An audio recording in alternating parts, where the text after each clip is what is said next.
I do like this little epistle called In My Daddy's Belly. It's a very interesting read. Not as good, of course, as my autobiography or indeed my new book, Surviving the Slammer, which is available now before they ban it. I am a little thirsty this morning. We've got a lot going on in the world, especially with Reform getting confused about the dangly bits and loose women obsessed with the lady innards.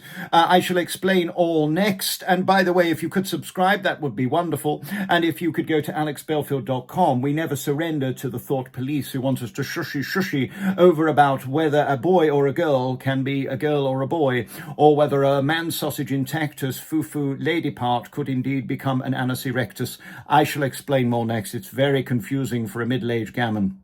For the Noix and Abacus, your twirly showbiz news.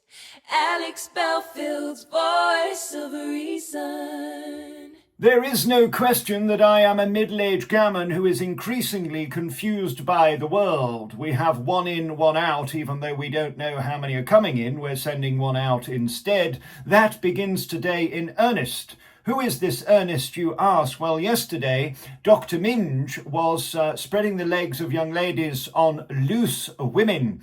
And indeed, their licorices were very loose as they tried to find the vulva. Now, I am not a gynecologist, although I do wonder what they look for in a woman. I find myself wondering why at 12:30 on ITV daytime, that is, by the way, in catastrophic decline and is in fact terminally ill on a respirator and finding itself increasingly depressed by its own ratings, would they sit legs akimbo at 9:15 with Dr. Minge trying to find the liquorus and indeed the vulva.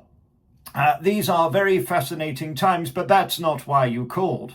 Today, my new prison book has gone on pre-sale on Amazon for the Kindle version, and we are pre-selling the paperback until they ban it of my first expose of 4 into, that's 5 by the way, because I've got the pen, but I can count, that's 4. Alex, you don't know what you're doing, you get very confused. Yes, I do, Diane, not as confused as our fucking head of money, little Rachel Reeves boo-hoo lady, who seems to be as good at maths as you, with a black hole bigger than fill in your own punchline. We see yesterday that Farage is a little confused about the man's sausage, as is Anne Widdecombe and a lady called Sarah, and Kemi Badenochers is also getting in on the act of whether or not ladies with penis should be allowed into prison. I was at Fossway with 2 of them. Yes, 2 trans prisoners, and I can tell you it doesn't go very well, especially in Boris Johnson's latest mixed nonce prison, which has many issues, which I'll be revealing over the 4 books which I'll be releasing until they're banned. You can pre-order now. The first one, Surviving the Slammer at HMP Stockton, my first year in custody for words. Yes, on a day when we see that more people aren't going to prison, especially a man who stabbed someone 4 times whilst pissed is allowed in the community because it's not appropriate to send a stabber to jail. We have to question, what are prisons there for? Well, fundamentally, they are to protect the public. That is the point, to protect the public.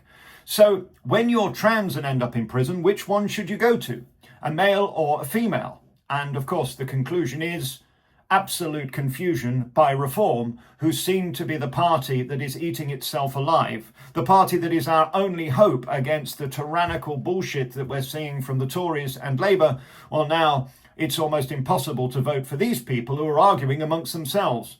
Firstly, Farage, weirdly, doesn't have a clue. He looks to his right to get an opinion of his assistant, Quentin, who apparently he himself is undecided whether he's into the Lady Licurus and indeed the Volvo, or indeed the Johnson. Watch this. That we run our country with people who become ministers, who generally have absolutely no idea of the subject matter that they're talking about. I've personally never worked in a prison, so I can't answer it.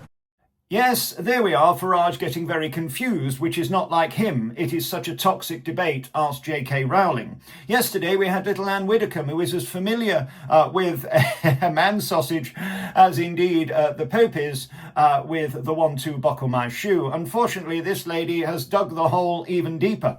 We would acknowledge that if you put somebody like that, who looks like a woman, into a male prison, that person would be in extreme danger of serious sexual assault. There's no doubt about it. And so we would say that in those cases, we would examine the possibility of housing them in a women's prison. Yes, and another lady type from Reform called Sarah has said, no, we absolutely will not be allowing men with penises into ladies' prisons. I would like to clarify Reform UK's policy on transgender prisoners serving time in a female prison. I can assure all of you that under a Reform government, no biological male prisoner will ever serve time in a female prison. The safety of women will always be a priority for Reform. And very finally, little Kemi Trails is saying, don't worry, the Tories won't allow this at all. She's trying to cash in the hope that despite having a 5% rating compared to the 30% that are voting for the Reform at the moment in the polls, she says, yeah, vote the Tories back in because don't worry, we'll sort all of this out. So I can't answer it. I think basically it's about risk assessment, isn't it? He was asked a straight question on men in women's prisons, but Nigel Farage couldn't give a straight answer. He said he didn't know much about the issue, deferred to his advisor. Then he mumbled something about risk assessments. This isn't leadership, it's waffle. Only Conservatives will protect women-only spaces.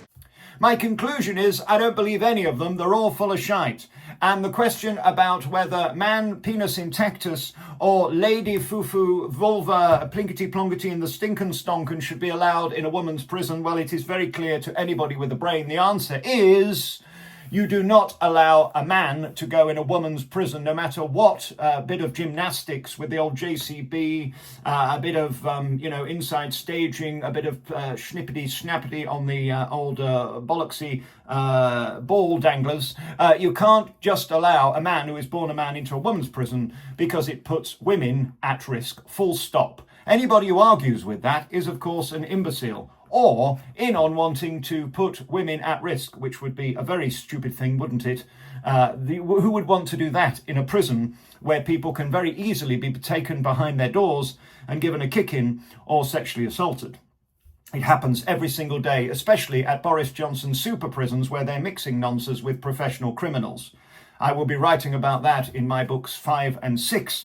Book 5 is called A Shorewank Redemption, and Book 6 is called H.M. Pontins, A Waste of Doing Time.